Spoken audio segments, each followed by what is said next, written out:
In this country, people who have fought for liberation have never occupied the presidency. At independence, it was not those who were in the forest who occupied, it was others. After the 202 liberation, it's not those who were in the trenches occupied. We went into government, but we were not in the presidency.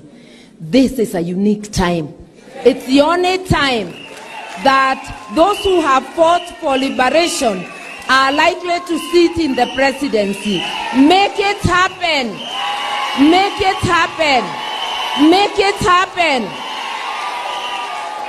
The generals of the liberation are now likely to sit in the driving seat. And I want to promise you and to promise before God, we will make it work for Kenya. It is not about us, it's about our country. Women arise. People of Kenya arise. Ours arise. Our husbands, brothers arise. Let the nation arise. It is our time. Let us go to work. Please don't wait to be sent. Don't wait for a letter. This is your space. Let us go to every corner. And I'm telling everybody, with the presence of a woman, every Kenyan is covered.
Our incoming Deputy Vice President.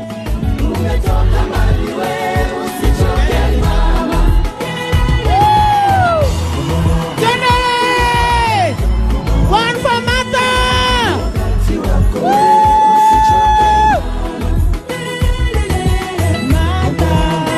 Usichoke Mata.